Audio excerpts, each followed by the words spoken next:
everybody, this is Mike. Welcome back to another video. I hope you're doing well, and today we are taking a look at the Freewell ND filters for the DJI Mavic Mini. If the Mavic Mini is your first ever drone, you're probably not aware what ND filters are, why you need them, why people are so crazy about talking about ND filters in general. So let me quickly go through the things you need to know. The most important thing people use ND filters for is to reduce the shutter speed of their camera. The shutter speed is a factor which is very important for your footage because it dictates how much motion blur you're going to have in your footage. And in general, if you don't have ND filters, your camera will have to compensate for the huge amount of light that is coming through the sensor. So it's going to use a very high shutter speed. So your motion blur will be pretty much non-existent, and that will result in footage which is not going to look very natural. However, using ND filters on your camera is just like putting sunglasses on your face. It's going to darken the whole image, and it's going to allow you to use a lower shutter speed, which is going to give you the best motion blur possible for achieving more natural results in your footage. So that's generally why people use ND filters. But do you need ND filters for the Mavic Mini? The Mavic Mini is $400. These filters here, which I have from Freewell, are $130. They have a huge different selection of filters depending on your needs and of course the light conditions. So we start from ND4, ND8, ND16 CPL filter. The CPL is going to reduce glare from surfaces such as water and other places which are going to reflect a lot of light. We have ND8 PL, and PL stands for polarized, which means that you can rotate this little ring on top of the filter, which is going to change where the polarization is going to go. We have ND16 PL, ND32 PL, and ND64 PL. Now, most people are aware that filters are used when you can adjust your camera settings manually. So you can select your shutter speed and you can dial in your settings and select the right filter for your needs. However, we don't have manual camera controls for the DJI Mavic Mini, so many people have been confused whether they need to use ND filters, and if they do decide to use ND filters, how is that going to reflect in their camera settings? Is it going to reduce the shutter speed?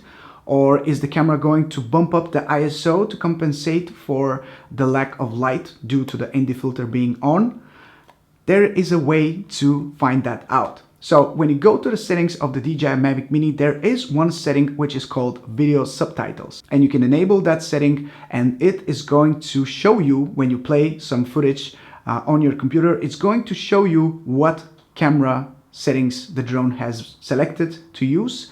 So it's quite useful to see if it's going to bump up the ISO or reduce the shutter speed. So in this example, I used the Mavic Mini without any filter. Everything was set to auto. I didn't lock the exposure or anything like that. And as you can see, it picked an extremely high shutter speed. So that's an extremely high shutter speed, and it's going to result in footage which is not exactly full of motion blur, so it's not going to look very natural, especially when you're flying lower to the ground. However, when you put an ND filter, you immediately see that the shutter speed is going to go down to a more natural number, which is of course much better than having no filter on the drone. So this eliminates the confusion from people, and it means that ND filters are actually usable on the Mavic Mini, and you can just pick the right one and use it on your Mavic Mini depending on the light conditions. However, I did have some problems with these filters, and I want to talk about them because I think if you decide to spend $130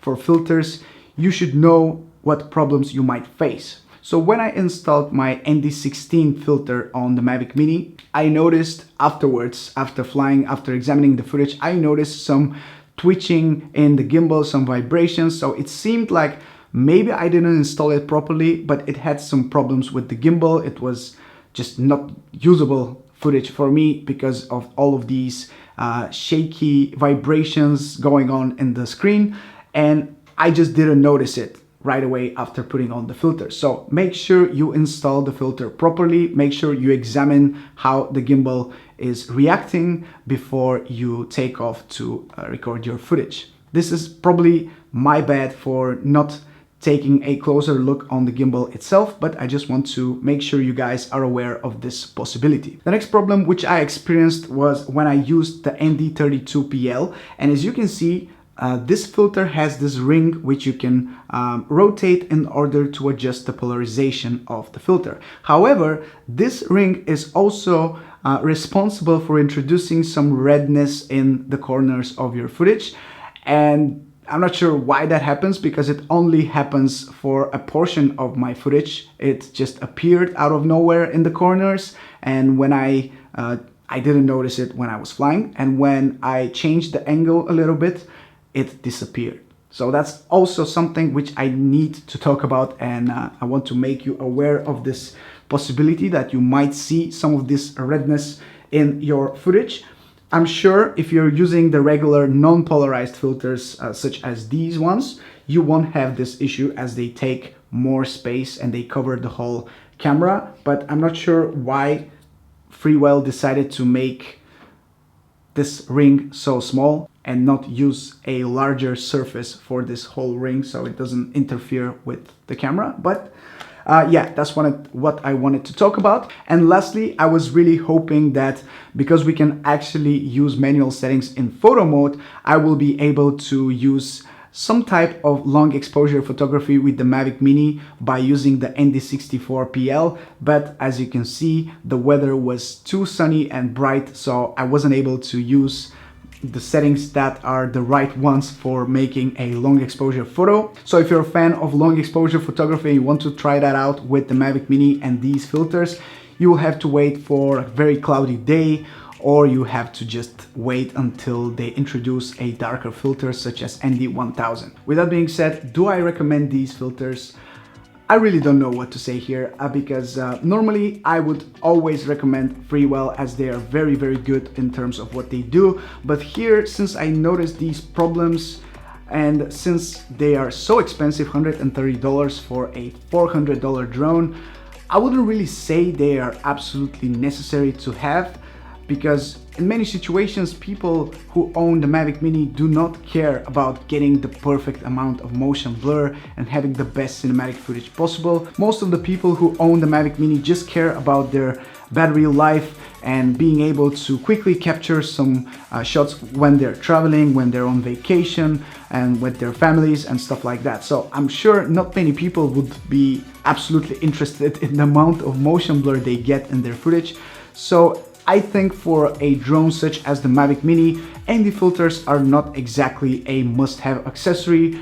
I think what you can do is just use the lock exposure feature and just not overexpose your footage. And as far as ND filters go, I don't think you definitely need them at all costs. But if you are looking to get more cinematic shots which look better with more motion blur, and if you're looking for ways to improve your footage, this might be a good deal for you. I will link it in the description if you want to check out these filters. They do have some other smaller packages. This is a package which holds 8 filters. They do have smaller packages with 4 filters, I believe. So you have some choice. So it's up to you if you want to invest in them. But for now, that's everything I have for you in today's video. Thank you so much for watching. This is Mike from Drone Supremacy, and I'll catch you in the next one. Ciao.